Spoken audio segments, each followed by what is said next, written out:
Hey, I'm Ryan Abraham. And I'm Chris Trevino. And this is not Tunnel Vision. It's the Peristyle Podcast, but we're simulcasting on YouTube. You guys like it? We can put comments in the YouTube page. So we record our regular Peristyle Podcast. We're going to see video of me and Chris doing the show. Chris, you ready for this one? I'm ready to show off our beautiful faces. Yes. Let's jump right into the Peristyle Podcast. Hello, Trojan fans. Welcome to the Peristyle Podcast on a Wednesday. Happy Hump Day, everybody. We've got to talk some USC Trojan football. Hump Day is middle of the week. We are almost in the middle of USC spring football practice. So I'm your host, Ryan Abraham, joined along with Chris Trevino. Follow him on Twitter at Chris N. Trevino. Chris, we're going to talk to you in a second. I know you got a funny story come up. Just want to let everyone know, if you have any questions or comments for the show, we've been getting a bunch more of them in. You can email us if you'd like to do that, podcast at uscfootball.com. Or if you'd rather call or text us, the number is 424-254-9141. You can find us on Apple Podcasts as well. Subscribe to the Peristyle Podcast. Actually, they call it follow now. And you can leave us a comment, 5-star review. We do appreciate all of that. Well, Chris, how you doing, man? You doing okay? I'm doing good. I'm surprised you didn't say smash that follow button. Oh, yeah, smash the follow.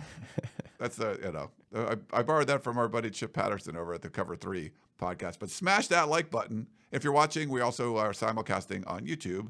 So thanks to all the YouTubers out there, youtube.com/Inside Troy. We're putting up an absolute ton of videos over on the YouTube channel, Chris. There's a lot going up. I average at least 7 videos a practice.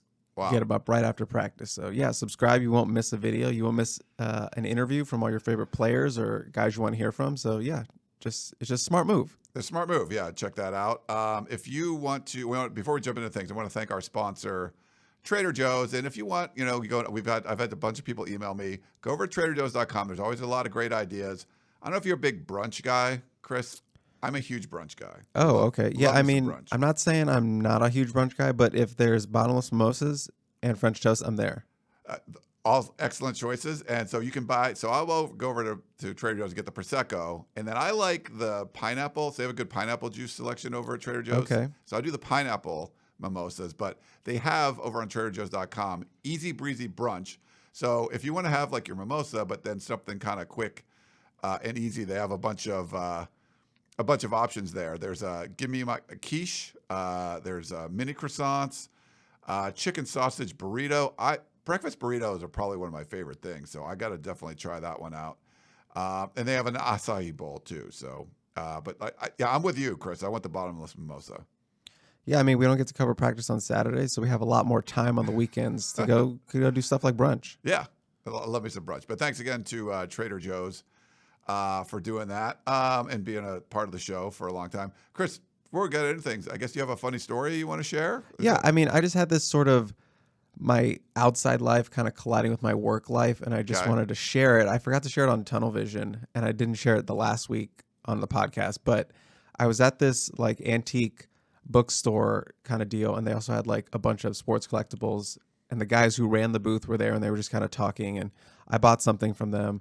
I bought an Orioles ticket from the World Series in 1970, so that was cool for my collection. But we were just getting to talking about, sports and stuff, and they were huge USC fans, and obviously they were just kind of standing there kind of talking about, Lincoln Riley and the Clay Helton era and then the Coliseum and all this kind of stuff, and then they kind of were like, do you know what we're talking about or anything? And I'm like, yeah, I know a little bit about what you're talking about. I actually cover USC football. And then that kind of like made them realize, oh, this guy maybe knows what we're kind of talking about. And the one guy who was younger than the other guy, I think his name was Sean. He was like, yeah, I read everything about USC football. I'm all over it. And he was like, do you know that Abraham guy? And I'm like, yeah, I think so. I think I know who you're talking about. Yeah, he called you that Abraham guy. So I was like, funny. I thought that was funny. And then later when I was checking out, he brought up the site again, USC football. He's like, yeah, I'm going to be on the lookout for that Abraham guy. And I heard they had one of their guys just went back east. Right. And I was like, oh, I think you mean shotgun. He was like, yeah. And he's like, I think they also had that girl leave. And I was like, yeah, her name's Keely or whatever. And he just like had no idea who I was. So I'm still just like right under never the, said like, yeah, no. You know that Trevino guy just bugs me. Yeah, I was waiting for it. He gets on my nerves. Yeah. Just like, yeah. So if he's watching this, I think his name was Sean. Sean, Look. Hey, Sean, the guy right there. Yeah. I don't know how the cameras are set up. Integral part of the show. Yeah. No, I'm pointing to you. That's the Abraham guy. See, Yeah, I told you I kind of know him. If you point to your left, probably that would get to me, right? No, the other way. Sorry. Yeah. Okay. Yeah. So I got to go this way for you. There we go. Yeah. Sean, hi. I'm the Abraham guy. That's Chris Trevino. Been a huge part of the site. That's awesome. I also had we get these little run-ins, and I told the story a few weeks ago when I ran into Talanoa Funga at the Manhattan Beach sand dunes. I go this morning, and I crushed this morning, man. I went up and down 15 times, ran down. Give me some applause. Push-ups 10 push-ups every time. It was like I'm not in as good shape as I was before. Like middle pandemic, I was good, and so I'm trying to get back. And there's the 3 older African American gentlemen come up, sort of like in the middle of the workout, and they're like go up once, and one guy's literally sitting on the sand dune. He just wasn't going to finish, and I get down, and the one guy that went up and down, he was like, "Hey, are my friends okay up there?" Because his 2 of his buddies were still up on the hill, and I'm like, "I think they'll be okay. They'll come down. I think they'll make it." But he said that they had already done a workout. They'd run some stairs and everything. They were just kind of finishing off sure. I don't know. I'm like, this is not what you want to finish on. This is like a killer. It was like an hour of, and then afterwards, so they're just kind of hanging out for a while, and then they talk to me, and they're all like dads of high school football players, and and one of them, and I forget his name, but I think you looked up the court. So he's a quarterback. 2025 quarterback. Hassan Longstreet. Yeah. Has a Florida State offer, so obviously 2025 not even on my radar right now. I'm still worried about 2022 transfers and 2023, and even 2024.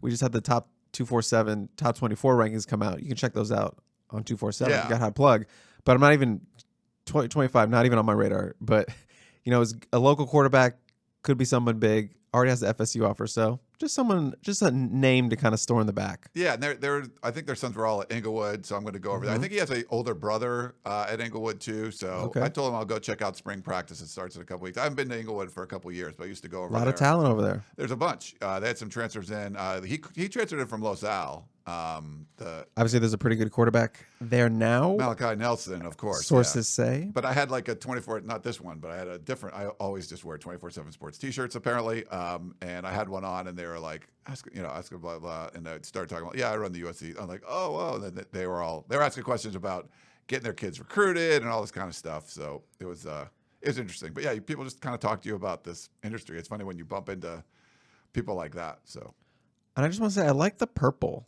You like the purple one? Yeah, I think when we get to buy shirts every couple years or couple months. I think I might go for the purple. I like the purple. I have a ton of the T-shirts because I wear them to work out in, or I wear them for stuff like this. Always got the brand. Always branded. Yeah, that's cool stuff. But all right, so neat little. But appreciate everyone when you see us somewhere, say hi to us. I appreciate that. We can jump in. I don't know if it's breaking news. It's not really breaking news, but we're about halfway through USC spring football, and there's a whole bunch of content that's up on the site. If you're not a subscriber, make sure you go and subscribe for $1. If you're not a subscriber now, $1 for the first month. You can go in there and check it out. Like Chris said about the videos, we have tons of interviews, stories, analysis. I put up a pretty big photo gallery yesterday of the defensive players, even though we're going to be talking offense today because the Tuesday practice we get to hear from the offensive side of the ball. But I'll throw some pictures of some good ones, like a Kalen Bullock. He was looking pretty. I think he's put on a little weight there, Chris. Does he look? Seems like everyone's put on weight. Yeah, I mean, just basically just looking at anyone just kind of looks like, oh, they just look a little bit different. I don't know if it's either 5 pounds or some guys talked about. Jude Wolf told me yesterday I put on 10 pounds in January. Jonah Monheim, I know you talked to him. I believe you talked to him yesterday. I did. He said he's about 300 right now. He's put on some good weight. So just guys putting on weight in a bunch of different places across the field. And the reason why this man, I got a good picture of him with his mouth open. If you're on YouTube, you can see it. So Benny Wiley, so essentially the strength coach there. But he has some weird title, but it's like director of performance. Yeah, that's kind of what the new. But the guy's looking good. But there was a scrimmage portion of practice on Tuesday. And depending who you talk to, I think Josh Henson was sort of like the offensive line didn't play that well. But you talked to Caleb Williams, and he was like, he asked like what stood out to you. He thought the play of the offensive line was good. So we can't see, but like depends who you talk to, like kind of the vibe you get of how the scrimmage went. Yeah, I just got the sense that I'm not. Yeah, I think it was more so. Caleb wanted to shout out his O-line. They probably did a good job at times, but I think it was more so just Henson not being, up to snuff or just being a little bit harder on his position group because he knows they have a big task this season. They have to facilitate that run game that Lincoln Riley wants to get going. They have to protect some pretty good quarterbacks, especially one that, is a Heisman caliber quarterback in Caleb Williams. So he said there was inconsistency. Sometimes they would have really, really good plays, and then sometimes they would, not look great at all. So they need to cut down on those inconsistencies. And, I'm sure it's never as bad as it seems or as good as it seems. So I feel like it was kind of in the middle, but I just felt like sort of a coach, kind of being extra hard on his position group because it's a position group that has a lot of experience and he demands a lot out of those guys. Yeah, no, I think you're 100% right there. Talking to you mentioned Jonah Monheim. I talked to him, and he was saying, for the offensive lineman, it's not that different because when you're going OLDL and full pads, it's pretty much live, right? You're going, you're blocking, and where talking to Kyle Ford, we'll get in that a little bit later. He was more on the lines of, when you're doing like one-on-ones in practice, it's one thing. Like you're lining up against a cornerback and you're trying to beat him. But when it's like a full team, and you're trying to make this contested catch in the end zone, and your fellow receivers are out there running routes, there's guys blocking. Like there's a whole bunch that has to come into that play. It's not just you and the quarterback and you and the defensive guy. So it seemed like, at least according to him, that for the skill players, it does step it up a lot more when you're in a scrimmage situation. Well, yeah, it's a bunch of moving parts. It's like you just said, it's different going just one-on-one, but you have, guys running routes this way, guys running around that way. It's just a whole bunch of, it's like a elaborate dance number. Everyone's got their different roles, everyone's got their different steps, and it all has to come together. Yeah, for sure. But the other one thing that a lot of people did mention specifically about the offense is that they came out a little bit flat. The energy for them was kind of down. Jude Wolfe kind of mentioned that. Travis Dye mentioned that. That's something that they needed to address early. I believe Jude Wolfe said that Lincoln Riley kind of called them out on sort of that lack of energy. Gotcha. Okay. And Travis Dye kind of noted that the team sort of recognized that as well. The offense sort of recognized that as well, and they kind of came together and they kind of broke out of that. And he said that said a lot about the team. To be able to recognize when their energy was down and sort of correct that early on. So obviously that's something that's not going to fly under Lincoln, having kind of that low energy, especially that's his offense. So, he's not going to put out a subpar offense out there. So you definitely need to bring the energy when you're playing for this team, especially for this offense. So yeah, Lincoln shoot him out for it. Yeah. I don't know other notes you got. I have a couple I'll add that when we talked to Zach Hansen, the tight ends coach. The big tight ends coach. He's rather big. You got to call him big tight ends coach. Big tight ends coach. 6'8". He's very big. So when you film him in his interviews, you have to kind of like wrists. Be careful with your wrists. Yeah, and I feel bad because like a lot of times it's not very flattering to get filmed upward, right? And so it's just tall. I'm pretty tall. You're tall, but he's 6'8", so he's much taller than me. He had said that Malcolm Epps had caught a nice touchdown in the red zone, so I thought that was kind of cool. And then I don't know if Caleb Williams mentioned it. I forget who did. That he had like a 40-yard run. That was Jude. He was asked about sort of Caleb's speed and how that's been displayed. And he was like, yeah, today he kind of had a big run, probably about 40 yards. So, making plays with his legs, which we're not surprised about. No. Any other? We can talk about Caleb Williams in a minute, but any other notes from the scrimmage? Just going back to Epps. This isn't sort of like a scrimmage thing, but this is the first time we had spoken to him this spring, and he kind of talked about how he's been challenged to be more of a leader moving forwards. It's kind of like he said you don't have to always be like angry to be a leader. It's not about yelling. It's not about like just overly motivating. It's about the little things. He gave an example of like when he's upstairs watching film, he's texting guys like, hey, what are you doing? Come watch film with me. Stuff like that. And that's sort of the mentality he's taking. It's we, not me, sort of that kind of mentality moving forward. And he kind of talked about how, specifically for the tight ends, they don't care really about getting those stats or anything like that. Obviously, the tight end is going to be featured more in this offense, but what they care about is winning. He said, are we winning? Then we don't care what, if we only have one catch. If we had the block all game, did the final score say USC won? Then cool, we're good. We're good. I mean, this offense is going to use the tight ends more. Jude Wolf said that there's a bigger pass catching role for the tight ends, but they also have this mentality of, we just want to do whatever it takes to win. They want to win now. They don't want to win 2 years from now. They want to win now, especially for a guy like Epps, who's like a senior. And, he kind of did say something interesting about sort of the roles that the tight end position has in this offense. You have that H-back role. You kind of have when they split out wide. You have when they block on the line.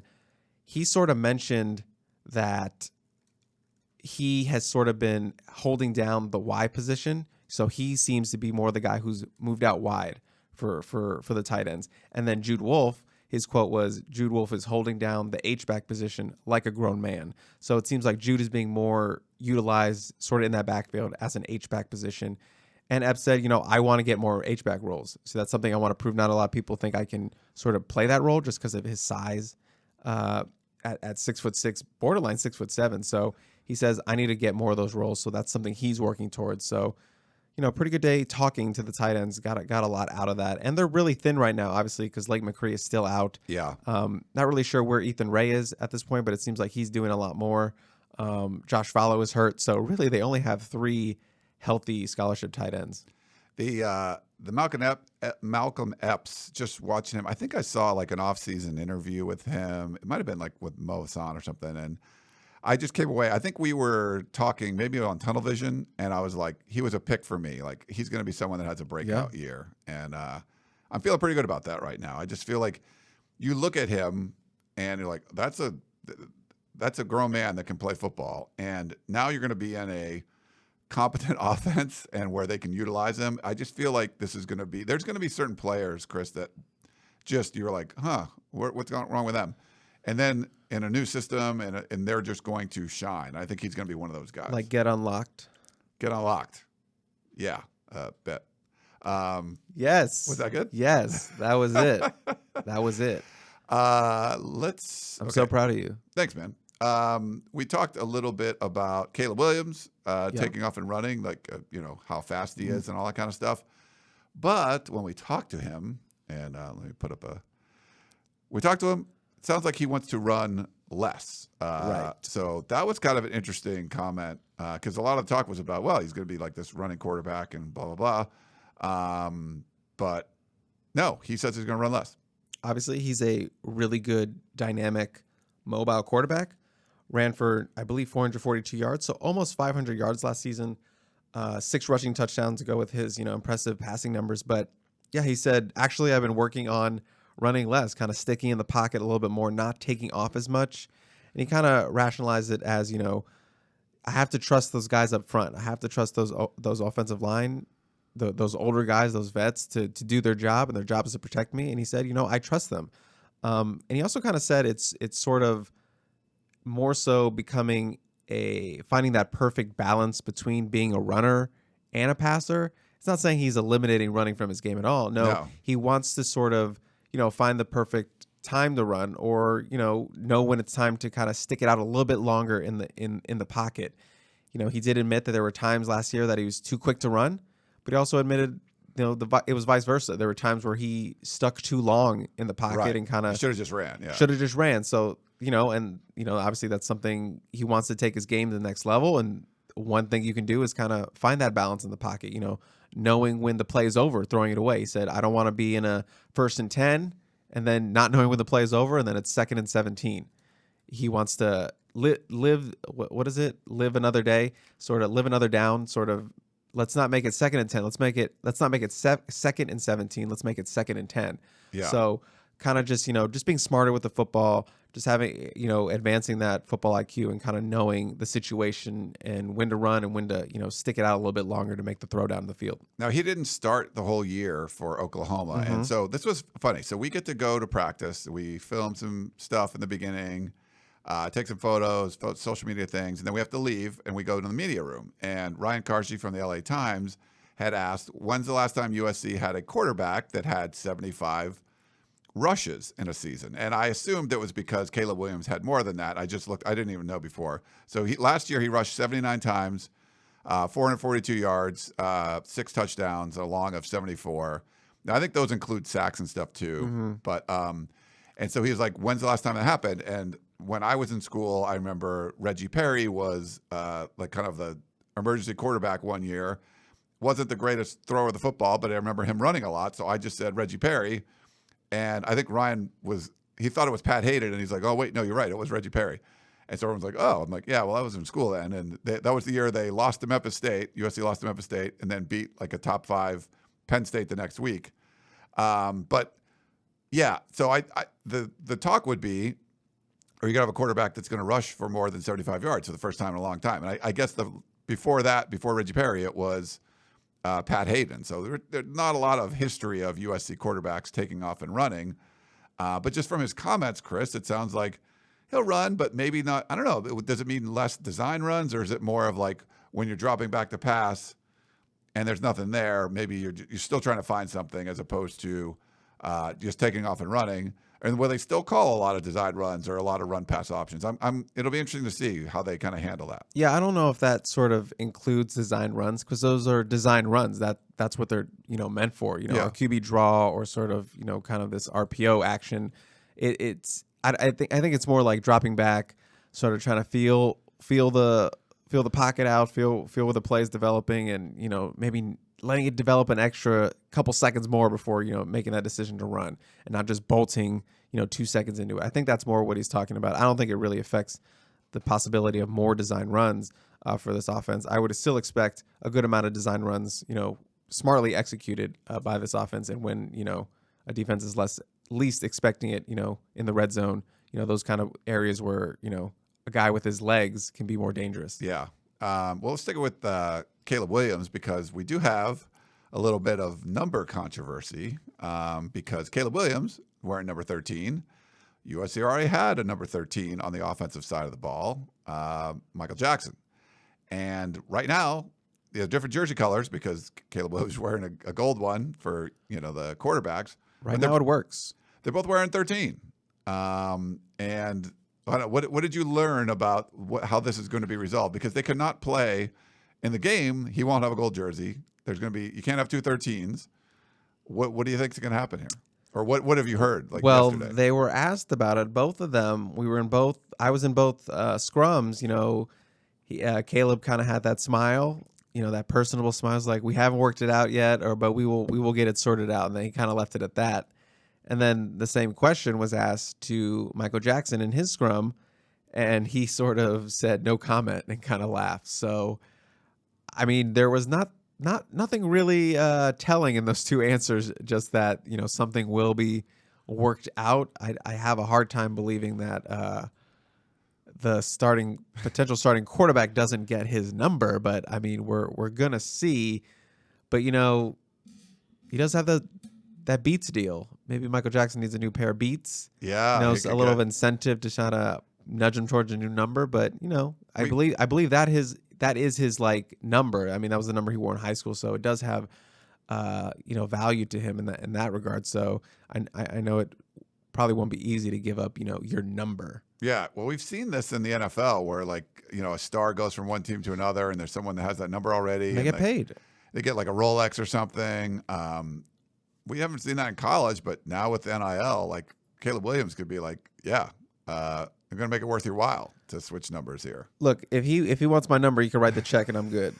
I'm good. I told you I will sell out on this podcast. I will sell out for a number. I love it. Well, yeah, we'll see. So we'll watch that number 13 thing going on. But it's spring football. You don't need to resolve it right now. I guess we could stick with the quarterbacks, Chris, because Miller Moss. Great talker. It was always fun. It's funny. They brought over like 2 of my dudes, like Miller Moss and Kyle Ford at the same time. And they was like, hey, Ryan, what's up? Like, they're just nice. There's a lot of really nice guys on the team. There's 2 dudes I really gravitate towards, but I didn't talk to Miller Moss. I think you did. Yeah, I was in that scrum at the end. Yeah. And he had some, I didn't know you put it up on social media and stuff, some interesting comments about USC. Yeah, everyone was chill about it. Everyone was super chill about it on social media. They didn't really care, huh? No, I was being sarcastic. But yeah, he sort of RJ Arbedia, who writes for us, one of our analysts, kind of asked him about USC's red zone issues in last year. It's no secret that they struggled mightily to put the ball away in the end zone last season, and Miller kind of came out and said, we dominated the red zone period today, which was good for us. But then the next comment was the more eye-opening one, and where he said, we actually practice red zone, and then kind of had this laugh. And it's kind of one of those things. Last week we had Darwin Barlow kind of joke, like, if you didn't know the offense or you didn't know the play, just run a swing pass. And today this week we have, we actually practice red zone. So every week we're getting some new little just like shade. Can we call it shade? A little shade being thrown. Throwing a few darts at this previous. So I don't know. That was just an interesting comment to make. And I mean, but how are you going to kind of refute that? Because it was clear that they did not do a lot with the red zone, or it's something they struggle. And he kind of said, as we know, the red zone can be the difference between wins and losses in college, obviously. So yeah, and he says it's completely different now. They have different packages. They practice all this stuff. So I think it's safe to say USC is going to be much better in the red zone in 2022. I would think so. And there's always different philosophies, like you're going to practice this or focus on this or not focus on that, and this will come. And, it didn't seem like when we talk about the lack of physicality, sometimes the red zone too. It's like offensive line going against defensive line. It's not just about running a play and completing a pass, but you got to be physical, and the field is shrunk. And if you can get a bigger, couple extra yards out of your offensive line, if you're running the football, you throw a little swing, whatever it is, it can help yourself. But it just seemed like they were avoiding that. They weren't doing that kind of stuff. There wasn't a bunch of goal line things. There wasn't as much red zone emphasis, or going under center, never doing things like that. So that was a little. I think almost every interview there's a question about, like, what was it like last year, and trying to compare. And I think for the most part people are doing their best to be like, hey, even last week when we talked to Lincoln Riley and about the offensive linemen having 4 different coaches, he made it clear, like, look, it's not like they weren't coached well. Like, now they're learning some different stuff, and you're going to utilize all of that. So I think people try to avoid that. But every once in a while you say something and you're like, they didn't come out and say something against the way it was done before, but they pretty much came out and said the way it was done before. Sometimes it slips. Sometimes you just you just got to get something out. Right. And it's not like not practicing the red zone is like wrong. Like, there's probably successful programs that don't put a lot of emphasis on that. They're like, here's our offense, and we're going to just call some different plays when we're in the red zone, but it's the same stuff. But when you suck in the red zone, right, then you're like, well, your philosophy didn't work. Like, I think that's probably a legitimate philosophy. Like, there's legitimate philosophies that maybe they don't work, and you're questioning them, like, that doesn't seem like that's right. But if it works, it's fine, and if it doesn't, then you're like, well, your philosophy sucked from the beginning. You should probably practice the red zone, because it's a different, it's like the last 2 minutes of a college basketball game are very different than the rest of the game, even though you're still playing the same sport. Like, it's just different. The way you got to foul, you got to go into the line, all that stuff. The red zone is different, and it looks like USC is putting an emphasis on that now. Sort of a side question or side observation. Miller Moss, as you just mentioned, great talker. Caleb Williams, great talker. Is this sort of the best 2 QB media personality combo? Wow. I don't know. Obviously you've seen a lot of the quarterbacks here. But I have to say, I mean, it feels like maybe they're at least on the Rushmore. They're up there. I would think so. Yeah. I mean, I'm trying to think of like pairs or guys that, because like I thought John David Booty a little quieter, but I thought he was good. But him and Mark Sanchez were like on the at the same time. Back like in the Matt Leinart days, you had like Matt Castle was really good too. So the two of them. Max Brown and Darnold. Yeah, Darnold was. I mean, he's fine. He just wasn't a talker. Yeah, Darnold was fine. Didn't have as much personality as some of the other quarterbacks we've talked to. And Brown was a really good talker. Obviously, he's doing media stuff now, so he had that sort of personality. But yeah, I mean, I just have a hard time seeing any 2 combo that's like as good as these two. Yeah, in terms of Miller's just great quotes, personable, can make jokes.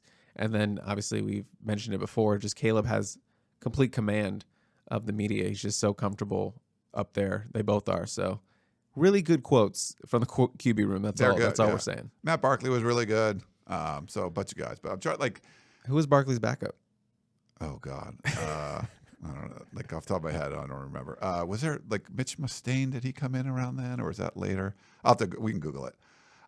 Mitch was pretty good, but there's some of the guys who were quiet. Like Cody Kessler. I thought he would be a pretty good talker, but he just wasn't a huge media guy. And it's funny, we saw him at practice, and he was like all great and everything, but like when he was there, it just wasn't the biggest fan of like the media stuff. But okay, let's see. Next topic. The gold-plated tracker.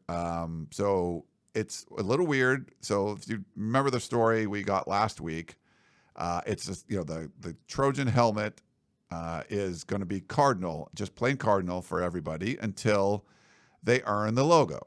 So that's what Lincoln Riley told us. And you're going to get, if you get gold-plated, you get a T-shirt. Maybe one of the former players, like your defensive back, your Max Williams, Taylor Mays could come over and give you your reward, and you get to wear the sticker on your, the logo on your helmet. Hard to see because a lot of them are wearing padded helmets. So there could be a gold plate underneath the padding, but we don't see a lot of that. There's double-digit ones. Lincoln said there was at least double digits last Saturday. So they're hiding. They're hiding in plain sight. Yes. But we know some that have got it. Do you have a? Yeah, we have some. Keep a running list, or how you do? I don't know. I'm just keeping it in my brain. Okay. Because obviously, Max Williams, Mekhi Blackman, Taj Washington were kind of the first three that we saw out there.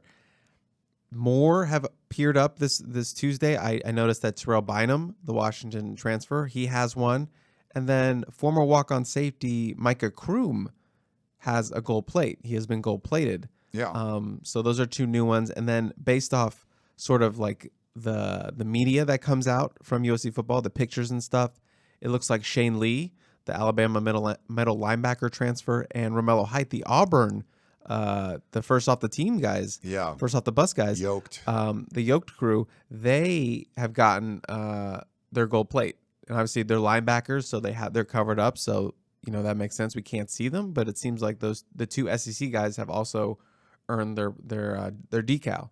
Yeah. The Micah Kroom things, the logo on there. The Micah Kroom one is interesting because I had removed him from the scholarship chart, and he's out there playing still. I think a lot of people assume that he was sort of in that graduation. Yeah, because has he been here longer than you? No, because he transferred in. He transferred in from Dartmouth. Oh, okay, yeah. And I was like, but 2016 is like when he started college football, I think. Yeah. So I was covering him in high school. How about that? Okay. So it's been a while. Nice. Your point still stands. It's been a while. He's been around a long time. So we'll try to get some more information for that about what's going on there because we don't really know. One of the things as far as differences in coaching staff and philosophies, and not that there's one right or wrong, Lincoln Riley doesn't have a special teams coordinator. So I really liked Sean Snyder. We started tracking special teams a lot because there would be a lot of screw ups, and I was very critical of the way USC ran their special teams prior. And I thought Snyder did some good things. They never really had like a breakout, but I mean, obviously it was a weird year with getting Clay Helton fired, 2 games in and all that kind of stuff. But we talked to Zach Hansen, the tight ends coach. He was asked about special teams work, and he had actually worked with Sean Snyder at Kansas State. And he said even there, like, it wasn't like he was a coordinator in the beginning. He kind of became that, but there was, they just kind of would split things up by committee. And I think Hansen is on punt team and then kickoff return, so they're kind of running different groups, and he was a fan of doing it that way. That's most of the teams he's been on are doing that. And I feel, just looking at it, like, you have 10 assistant coaches. I can see one being a special teams coordinator, but there's a lot going on at practice. And if someone's, actually running that, I don't know where you think about this, Chris, or, your thoughts on this. We saw at USC, they sort of like were manipulating a lot of the time. And if it's by a committee, I don't think there's like, I don't think Zach Hansen's like, we got to work on punt for the next 20 minutes. It felt like when you had like a special teams coordinator kind of running a lot of the stuff, there was a lot of time that was sucked away, and we saw a lot of resources like scholarships being towards that. So it'll be interesting to see how this works. But I know Hansen was a fan of the committee thing. Any thoughts from you as a former kicker and punter? Sorry. And punter. Let's get that correct. Perfect. I mean, we've joked many a times about the amount of special teams practice or a special teams time that went into practice. Special teams time was usually when I was able to catch up on my notes, write some stuff out, kind of take a second because I didn't really have to observe as much in special teams because it's the same thing. It's guys running up and down on the formations or practicing, getting off a block up the thing. It wasn't anything I really learned a lot from, so I could do that. And I like the special teams by committee approach. It's sort of a new thing here. It has the potential to work because it's just something where I don't think you need that much time, because I'm not saying special team is simple, but it should be a little bit more simple than what it's been made out to be. Just get the right guys in the position, spend however much time you need, get the technique right, get the scheme down that they need to know, and just be simple. It's just go out there, get the ball, or go out there and block for somebody. That's sort of what it is. It's sort of like a feel to it. You have really good returners. Just give them the opportunity to do something, or just set your defenders up to go ahead and make the play, and don't get busted. That's sort of the main things you need to worry about. Yeah, and I think like anything, you only have so much time out in the practice field, and I feel like they put a lot of time into special teams and didn't get the results. Which, if you put a lot of time in special teams and you're like the best you're scoring touchdowns every other game and forcing turnovers and short fields and all those kind of things, great. But you weren't. But you still dedicated all that time to it, so you could have put that time somewhere else. The Pete Carroll era, there was most of the time, I think, didn't have a dedicated special teams coach. And then I think they had a GA, like Sam Anno or someone. I can't remember the name. Were dedicated to special teams, and they end up doing a lot better for like those 2 years that he was a graduate assistant. So they probably could have used one, but back then you could only have 9 assistant coaches. Now you have 10. But so it's a little bit different. But we'll see how this approach works. But we've harped on special teams a lot. It's just, if you're going to put those kind of resources into it, you want to see better results, and USC just hasn't had that over the years. I want to talk about Kyle Ford a little bit. Your boy, one of my guys, yoked. He's looking swole. He's big. He said he's faster too. And he's one of those guys. He didn't throw shade at the previous staff, but he definitely had talked about like how he played in the Cal game. He came on late.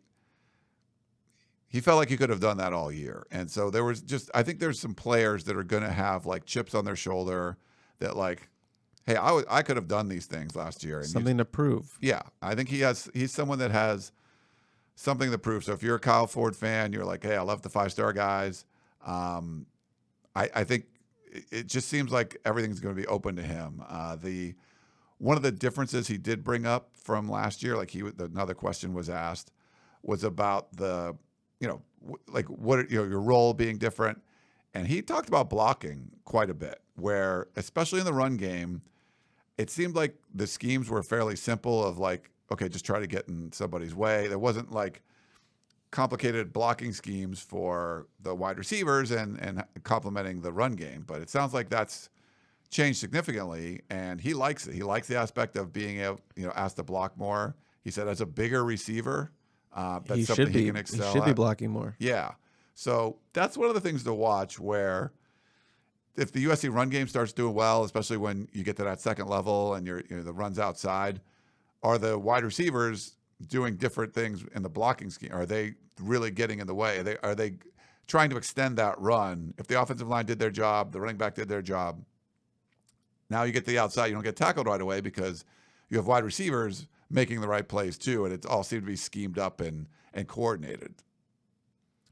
Yeah, I mean, that's like we said, it's sort of like, or like the point I made, it's sort of like an elaborate dance. And part of that dance right now seems like to be blocking. So Kyle Ford, kind of has that Juju Smith-Schuster mold, who was an excellent physical blocker. So if he could be like anything like that, I think that's going to be a huge win for this offense, especially a guy who is as yoked as you say he is. He's pretty yoked. Well, the video is up on YouTube, and I'll have a story going up there pretty soon on him too. So yeah, I didn't get any photos of him on Tuesday because I was wouldn't have mattered. It wouldn't have fit. The muscles too big. There was a lot of muscles there.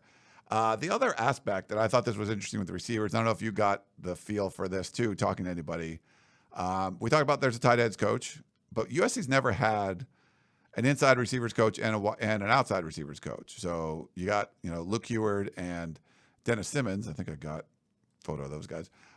So they're handling the inside and the outside receivers. Plus you have a tight ends coach. So we've never seen this many kind of receivers or pass catching coaches on the same staff. Kyle Ford, I was kind of asking about the dynamic, and he was talking about, he's mostly working with Dennis Simmons. He's mostly working on the outside. So if you're in a meeting, he's like in a meeting with Dennis Simmons. So that's kind of what they're working on. Now you learn techniques and routes and things for the inside stuff too, but he's sort of focused on that. And I think a guy like Brendan Rice, I think, is more focused on the inside part. So you have that division. But then he said once you're on the field, it's a little different because now it's sort of all intermingled and mixed together. Yeah. And I like that aspect. I've tried to ask some of these guys about, working together like that, because it is, we're seeing coaches like, Roy Manning, like coaching nickels and defensive, rush ends and things like that. Like there's a mix and match sort of quality there. So it's not just like you're here, you're here, you're here. And it seemed to work. This is the first time Kyle Ford has had a, kind of receiving coach situation like this. So it seemed to be received well from someone on the team that hadn't had that before. It's more fluid, as you would say. And I think it just gives these kids, more hands-on work. You could have, 13 receivers in a room, and, that's fine for one coach. But let's say you break it down to half, and the 6 guys get, dedicated one-on-one training in a meeting room with, one coach, and then the other 6 kind of work with, kind of Dennis Simmons. It's just an opportunity to learn more, and, everyone get more hands-on coaching. It's the same kind of deal with the offensive line a couple years ago when Vianney Talamaiva started working with I'm blanking on his name. Help me out. I'm not UCLA sure. Coach now, Drevno. Oh, Tim Drevno. When Drevno took over, Vianney would help out with the interior guys, while Drevno would work with the offensive tackles. It just let them break up a little bit, let them get more hands-on training, especially for like a younger guy who was kind of working, and get more engaged with the coach, as opposed to only so much time. And individuals, he just gets more time to learn and kind of get more hands-on work. So, I like that. It just kind of splits it up, especially with the number of receivers USC is going to have. It makes perfect sense. Yeah, and then they're going to play a lot of different guys, right? Yeah. I mean, Lincoln Riley said 8 to 10 guys are going to be out there playing. So before it was just sort of like, the 4 guys played, and you have the one coach, and that's fine. So this is, again, a competent approach. It's funny.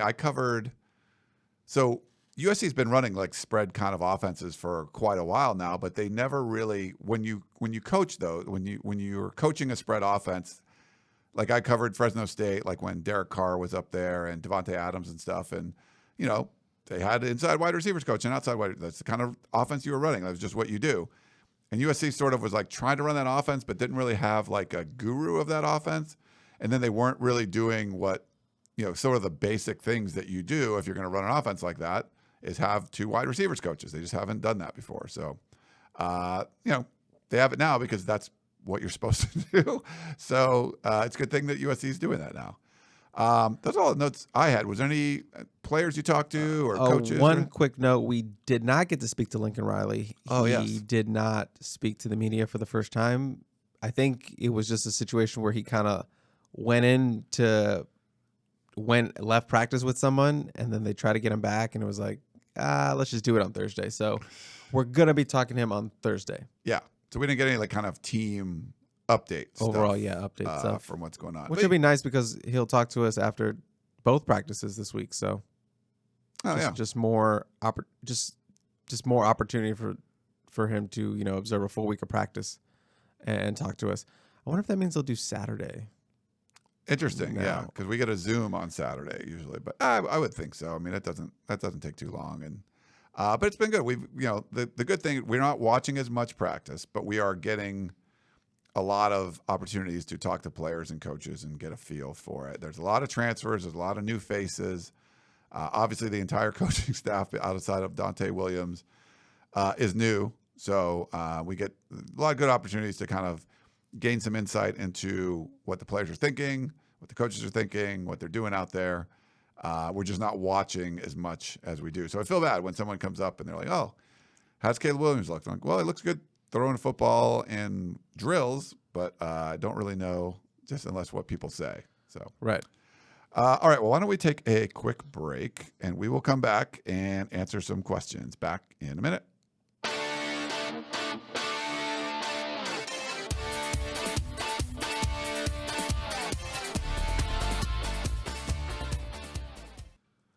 All right, we're back here on the Peristyle Podcast. Thanks for everyone listening on any podcasting platform. And if you're watching and listening on YouTube, thank you for doing that as well. Chris, we got a voicemail. Maybe we'll start with that. Okay. Here you go. Hi, Ryan. This is Curtis from Moreno Valley. The transfer portal is only like this because of the COVID rule. All the players that were playing during that COVID situation have a free transfer. They're immediately eligible to play. Usually, you have to, even with that, there's a transfer portal, you have to sit out for at least a year, but not any of those players. So this is a very rare time. We should be able to load up on offensive and defensive linemen. That's all we need. People want to come to us. We just offered somebody at West Virginia, a defensive lineman. He was tired of playing defensive tackle. He wants to be a edge rusher. He's going to come to USC. They just offered him. We need to take advantage and get linemen. Just because of the special rules of the transfer portal right now. Curtis from Moreno Valley.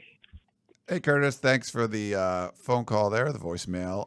So I know the rules can be a little bit confusing sometimes. The 2020 COVID season you're still seeing lingering effects from that because you talk about a guy like Micah Kroom, like looks like he's been playing college football for 7 years, but like the 2021 doesn't count. And did you redshirt this year? Did you get a medical? Like, there's a lot of stuff going like that going on. The transfer portal is a huge part of college football now, but it's not about COVID as far as being eligible to be transferring right away. It used to just be if you graduated, you could transfer without penalty. So people would kind of wait till graduation. The grad transfer. Now, the NCAA passed a law, and it's not about passed a rule, not a law, a rule. And it's not about COVID, Curtis. It's about anyone gets a one-time exemption. So you can transfer right away. We saw like 5-star quarterback Quinn Ewers get like $1 million NIL deal, sign with Ohio State, show up. What did he do there? Like a little bit of spring ball or something? And then he just was like the third string. And left. He can leave. You transfer once for free. We'll probably start to see some of this being tested as far as like you want to transfer again. And we've seen some players do that. I don't know if they're immediately eligible. If you just transfer once, you're immediately eligible. It doesn't matter. So all those guys that USC got, when Caleb Williams comes over, eligible. It had nothing to do with COVID. It's just that's the rule now. So you can transfer once. I think over the coming years, we're probably going to see people transfer and they're like, this isn't going to work either. I want to transfer again. But do I have to sit out a year? Can I apply for a waiver? There was just a whole bunch of waiver things going on. And I think this was a blanket way to like, okay, We're not giving you a waiver because your grandma's sick and you not a waiver because your mom has cancer. Like there was a weird stuff going on that they granted waivers for some things and not others. Legitimate reasons for getting a waiver, not getting a waiver. Right. They would grant a waiver for someone that has like legit reasons, and then they wouldn't grant it, or no, they would grant a waiver for someone that didn't have legit reasons, and then not grant it for someone that has like legit reasons. So it was very weird. But it's the NCAA. Do you know, Chris, like about the second time through? I believe you have to sit out the second time. Okay. There's no like waiver or something for that. I don't believe so. Yeah. So that'll be something to kind of watch. Are they going to press on that too? But Curtis, right now, you can sign your NIL, your NLI, not NIL, NLI, go to school somewhere and just transfer right away for free. As far as you don't have to sit out, but it doesn't have anything to do with COVID. And to his point, Lincoln Riley and the staff are working it to their advantage. They're taking advantage of this rule and they're cleaning up, as I would say, with the portal. More coming, double digits, like Curtis said. They're Mestador, I think it's Akeem Mestador, the West Virginia defensive lineman. That's the kind of guy they need. They need a couple more impact defensive linemen. Guy can get to the quarterback. He is a proven pass rusher. I believe he has 9.5 sacks in his career. That's good production. Freshman All-American in 2020. All Big 12 selection last season. So that's the kind of guy you need. Going to take a visit here to USC. So on the right track with him. Yeah, they've certainly taken advantage of the transfer portal. If you look at Lane Kiffin and Lincoln Riley, they've been sort of like transfer portal kings. They had some social media back and forth a little bit more. More Lane Kiffin, he's more active on social media for that kind of stuff. But in Lincoln Riley's case, it's more of you walk in, is the roster a championship level roster? No. Can we get a whole bunch of guys in the 2022 class in the last 3 weeks of the cycle? No. Okay, so you're going to focus on 2023. They already got 5 stars committed in that class. But for 2022 and for that season, you got to hit the transfer portal. And they've done that really well. They're going to continue to do that. And it's a quick way. It's a quicker fix to get your roster up to speed. Now, you got to do it right. You could if you go out and just get the best players in the portal and assemble your team that way, there's probably going to be a lot of chemistry issues. There's probably going to be a lot of mismatches as far as schemes and style of play and things like that. So you have to be smart about it just because there's this great defensive tackle in the portal. But, if there's reasons why you don't think it's going to work with your team, your scheme, in your locker room, then you don't necessarily want to get them. So you have to kind of build this in a smart way. And we've seen people bring in a lot of transfers and they've started off slow or they've had chemistry issues and things. So that's part of the problem too. But the good thing for USC, it's a whole new locker room. It's new for everybody. So it's not like if you brought in 20 guys, you upset the 60 guys that were already there. Like, it's new for everyone. So the 60 guys that are already there, everything's new for them too. So everyone's coming in and kind of learning at the same time. And that's why you recruit the guys that fit your system or what the culture you want to build. So you can kind of pick and choose a little bit more, especially if you're Lincoln Riley. Just find the guys who are going to buy into your system and buy into that chemistry. It's going to take a second. Lucky that they have 13 portal guys in here now, and they can kind of work on that chemistry. And you hope the next double-digit guys come in, and it's just as quick. But yeah, there's going to be some chemistry issues in terms of just getting everyone on the same page. But if you're bringing the right guys, I don't think it's going to be a long-term issue because it's college football. Yeah, they want to win. Get on the same page and let's win. Yeah. That's their message. You bring in talent and you win, people are going to be like, I can do this. I can get along. Sorry if I'm distracted. I'm fighting with Oklahoma trolls on my Oh, you are? Right now. Yeah. You're fighting Oklahoma trolls while we're like not only recording, but we're also on video. I just sometimes they're just getting rowdy in my mentions here, so I just gotta handle it, Should I can jump in there a little bit, if you want. But Ryan, you're too nice. You're like, thanks for listening. You're sort of like the passive aggressive. Thank you for your No, sometimes I gotta bully these people. Yeah, that's true.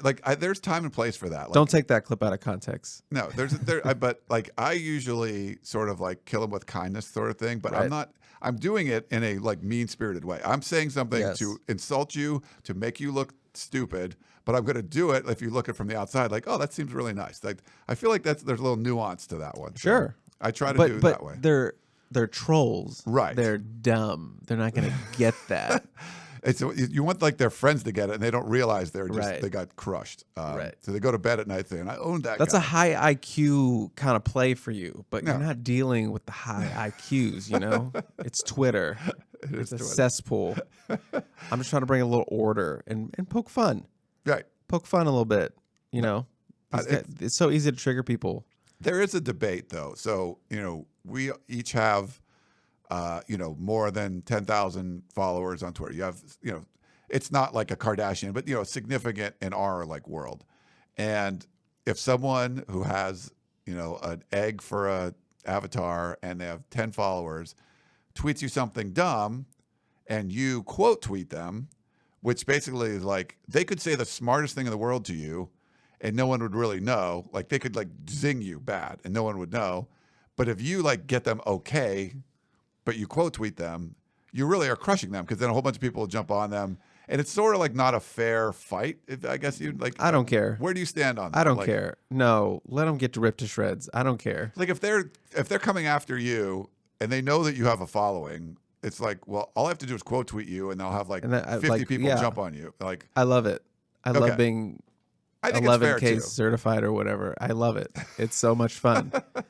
I never want to say get them, but that's what I'm doing when I'm quote tweeting someone. But the Rhodes Scholar guy from a couple weeks ago, do you remember that? Yeah, the guy was I remember that. Yeah. Oklahoma has more Rhodes Scholars than USC. Google it or whatever. And I was just and his it was more than that, but his whole basis was USC wasn't as academically challenging as Oklahoma. I was like, what? Maybe he got me. Maybe he was being trolly and he wanted to get my attention. No, I don't think so. But part of me thinks he was just being genuinely dumb in that. So I was like, this is so dumb. You can debate the national championships, the blue blood rankings. You can debate all that for football, but you cannot debate academics with USC and Oklahoma. No offense to anyone who goes to Oklahoma, that it's a 4-year college. It's a college, higher education wherever, but you can't just don't try it. And I was like, this is so dumb. I got to do it. I got to pick this one out. And it was just so funny because this one got a lot of traction. He had 15 retweets, all quote tweets, which is never a good sign. And his literal response to everything was Google Rhodes Scholars or something, Google Rhodes Scholars Oklahoma, Google where Rhodes Scholars are or something like that. It was just so stupid. And that was literally every response. And it was just getting, I don't know. It was like arguing with a toad or something. Yeah, I don't know. Sometimes you have to realize it was okay. I had my fun. It was it's okay, I think Applebee's is better than Mastro's because Applebee's has way more forks. There's a lot more forks there. Google it. There's a ton of forks. Yeah, okay. And it's man. Sure, okay, that's great. And there might be some aspects of Applebee's that are hey, maybe the waitstaff is friendly. I don't know, but you can't say that Applebee's is a better restaurant than Mastro's. And I'm not saying the gap between Oklahoma and USC, but if you look at U.S. News and World Report, all that stuff, it's way harder to get into USC than Oklahoma. It's just ridiculously harder. It's not. You can't make that argument about the academics at USC. You don't have to worry about that. It's no, it's just it's way I couldn't get into USC today. I went in a long time ago. I was an engineer. I'm proud of my master's degree and stuff, but I probably wouldn't be going there today because it's just too freaking hard. To get in, so. And just the mental gymnastics these Oklahoma trolls were getting to, because this was about Caleb missing the door on the first day. He kind of went more to the left, which is a funny moment. But all of them were like, "Oh, this is why he can't read cover 8 or whatever, or drop 8." It was this is so stupid. Yeah, you don't realize how stupid you sound right now. Sort of equating missing the entrance, just going through the door he usually went through for PRPs. Yes, it was right there, but you've never just done something dumb like that. Just kind of sometimes I'm looking for the remote and I'm looking in the fridge for it and I have no idea why. Just something where you go kind of go on autopilot. He was on autopilot. He was going to the PRP door, the second door down the way, and just missed the glaring one right in front of him. That's fine. Yeah, it doesn't equate to anything like football intelligence. That's just stupid. Yeah. So I just have to call out these people. I just have to poke them and throw them to the Twitter wolves that follow me. All right. Well, I'll check it out. I'll try to help you out on there. And I mean, I'll be mean. Get mean. I'll go. I think I'll mean with you. You have a lot of Twitter power. You don't yield your Twitter power enough for evil. You do it for good. You do the Red Cross. You donate. You do the Meals on Wheels. You do all these great things. But no, use it for evil, Ryan.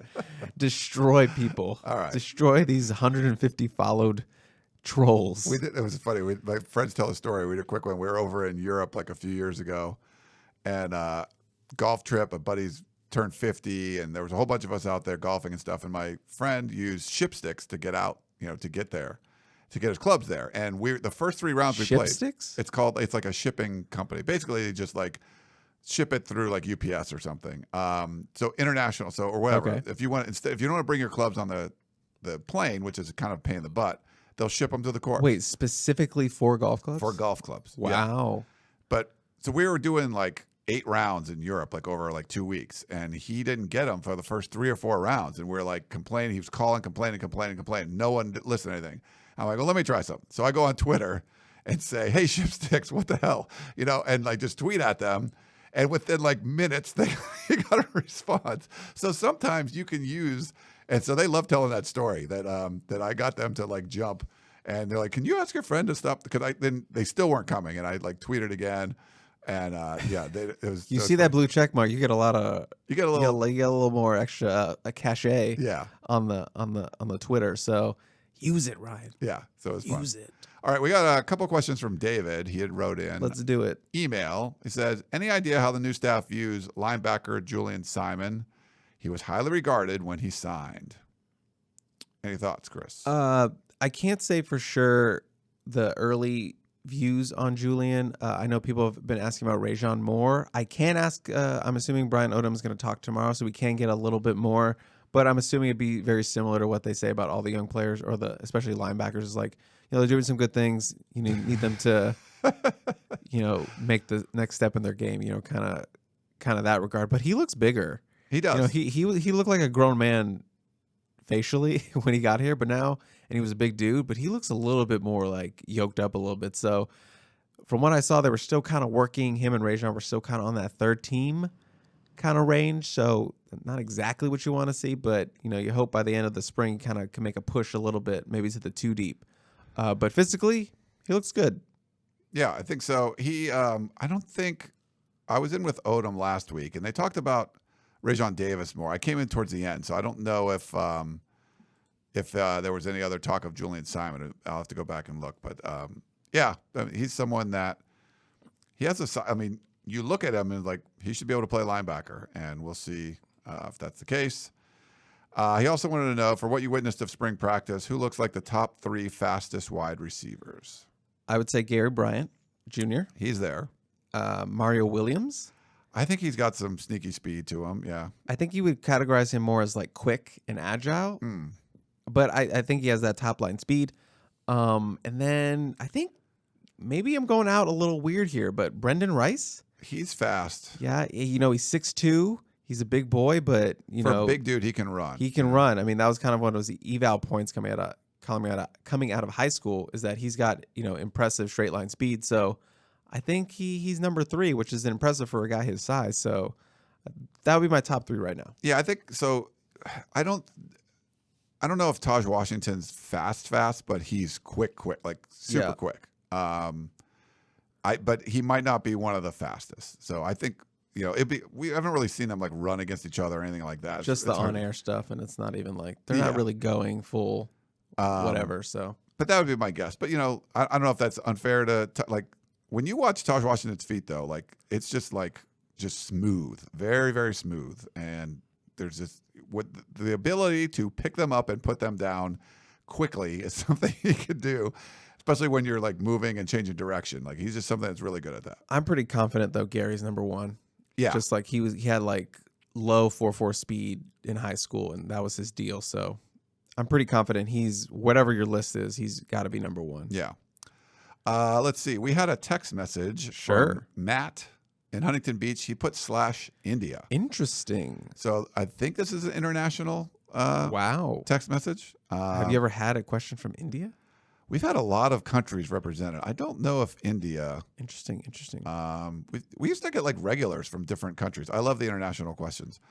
He says, watching practice footage and looking at the staff roster, I can't help but notice to see Taylor Mays coaching with Dante Williams as an assistant. Any chance Lincoln Riley hires Taylor Mays as a full-time assistant? And I actually got some pictures yesterday, Chris, while working with the DBs. You had Dante Williams, I think it was the corners they were working with, and Lincoln and Taylor Mays, and they were acting. Both Dante and Taylor Mays were sort of taking turns acting as like the wide receiver, and doing like a release. Like they were like running a route, and then the corner would have to kind of backpedal and keep their hands on them and sort of like react to whatever they were doing. But Taylor Mays and Dante Williams kind of going back and forth doing that. It was cool. Oh yeah, I thought there was a question, but the question overall, I mean, yes. I mean, if he's good at his job, Taylor Mays is a former player, and Lincoln has been very kind and supportive of former players coming back and being part of the program, whether that be stopping by practice. He feels like every day there's been a former player in practice. Obviously they give out the decals and stuff, so big on having former players around. I wouldn't be surprised if he sort of moves up the ranks, or maybe he goes to another program. That's what he wants to do. But yeah, I think there's a good chance that one day he could be a full-time assistant, but obviously needs more experience. Yeah, and it's not happening today. It's not happening this year, and probably not going to happen next year. I don't even. Is he a graduate assistant now? He was I believe he was a student assistant. Yeah, because he was finishing up his undergrad degree. Yeah. We got to get Taylor back on again. We had him on the tunnel vision stuff, and that was fun. And we had him on the podcast a bunch too. We would do like the pregame. We did pregame shows and stuff. That was kind of fun having Taylor on. But thanks, Matt from Huntington Beach /India. Stephen Poway, he said, I was really surprised when Parker Lewis entered the transfer portal this past December. He was the clear favorite to start again next year, and there was no, quote, Caleb Williams equivalent out there waiting in the wings. I'm very happy with Alex Stathouse, but it just seems strange. Do either of you know any of the backstory on the Parker Lewis situation? One thought I had was maybe he wanted to try working part-time at linebacker going forward, and Lincoln Riley said no. Thoughts? I don't think that was it, but Stephen Poway. Just very quickly, I would like to meet the Caleb Williams of kickers. So what is that? That's like a Lou Groza caliber kicker.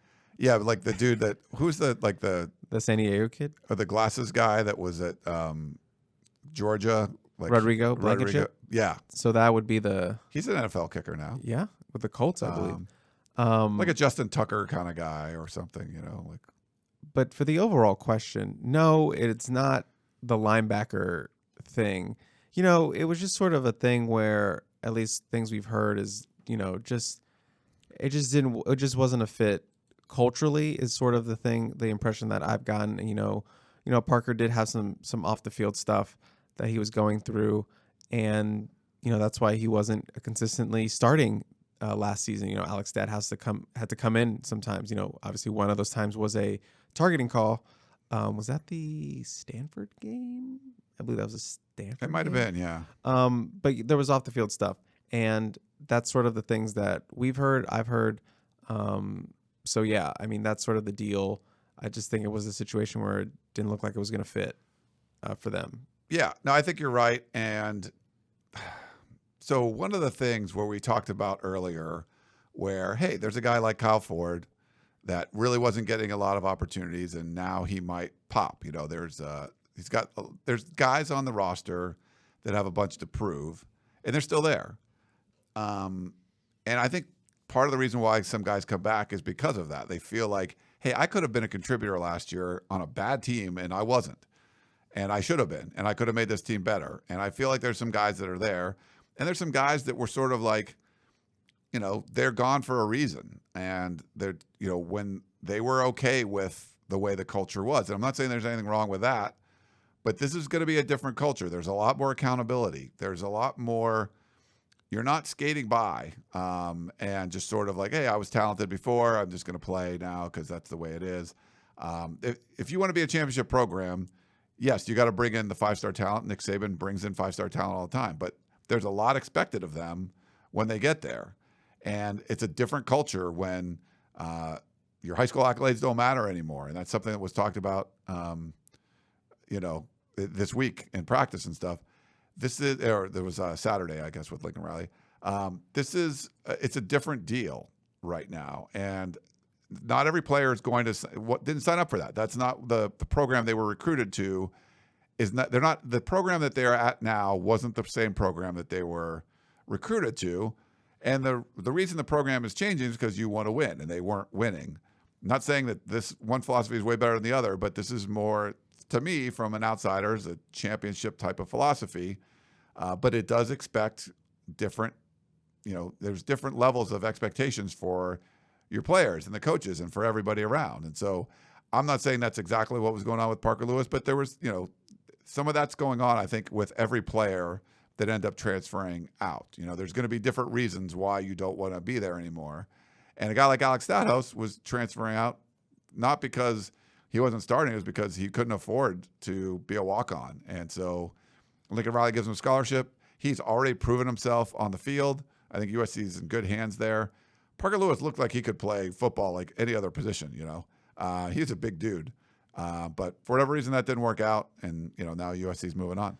And, Steve, if you're worried about having a kicker/linebacker type prospect on the roster, the new guy they just got a commitment from, Garth White, 6'4", 200. That's a linebacker kind of body, 5-star kicker who is a dual kicker and punter, rated a 5-star in both categories out of Ventura College JUCO. So that's a nice little pickup, a nice little depth piece for punting and kicking. So don't worry, they have a big linebacker and a guy who can maybe get another ejection call, a targeting call in the future. Ryan, pop quiz. Yeah. USC's last JUCO signee. Last JUCO signee. JUCOs have been dying off because of the Nick transfer Figueroa? portal. Yes, you are correct. Wow. I'm not the greatest at trivia, but I've been pretty good with it lately. There you go. Do you remember the last USC kicker that also played a position before your time, I think? Wow. Bueller? David Bueller. Yeah. He was a Cowboy. He was a Cowboy. He was fun. I remember him playing I think it was fullback at the time. He had a neck roll on, and then Hell yeah. comes in against Cal, I believe, and kicks a 49-yard field goal. He was the long field goal kicker, and ends up getting drafted. His combine story is funny because I forget who the kickers and punters go with. It might be tight ends or something. They're sort of at the end. So most of the scouts leave. They were in the bench area, and so whoever the position group was that the kickers and punters were with, all those guys did their bench, and then it was kicker and punter time. And most scouts just walk away. They don't care how much your kicker or punter can bench. And David Bueller put up some ridiculous bench press numbers, and I don't remember specifically what they were, but they were they would have been, he would have been as good, one of the best linebackers or whatever. And it became a little, I guess pre-viral, but it sort of became a viral video about him putting up some huge numbers on the bench. What's this kicker doing? Benching 28 times, 225 pounds or whatever he did. Would you say Bueller was yoked? There you go. He was pretty yoked. Yeah. So he was a kicker in the NFL for a while. I think I'm still friends with him on Facebook. Nice. He was a really cool dude. I liked him a lot. Okay. We got one last one from Don.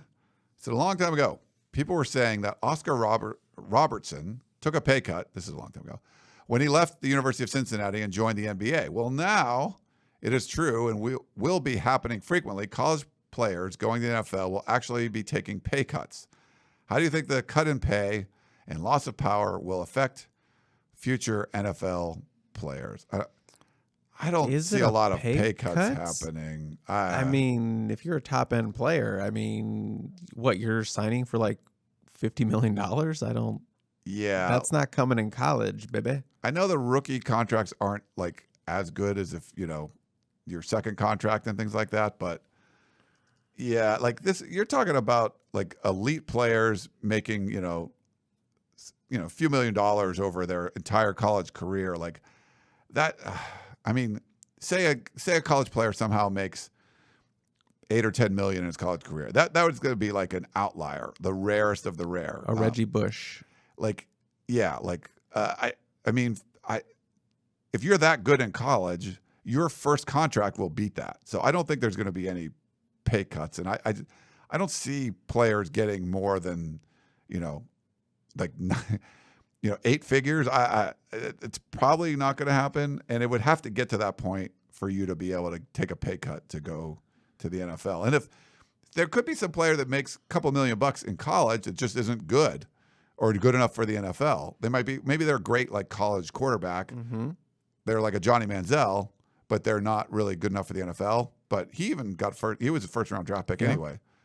But it's hard for me to picture that, Chris. I could see people like making more money in college because they're just not going to be good enough to make it in the NFL, and someone paid them to be in college. But I don't see if you being a stud in college, you ever taking a pay cut.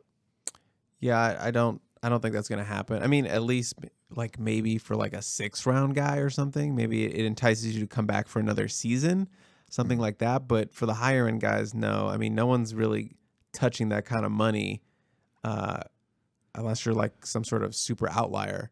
And also NFL is still the dream for all these guys. So I think when they have the opportunity to go to the NFL, they're going to go to the NFL. I don't think they're really worried about sort of the pay cut. And when you're in the NFL, you can get a lot more deals too.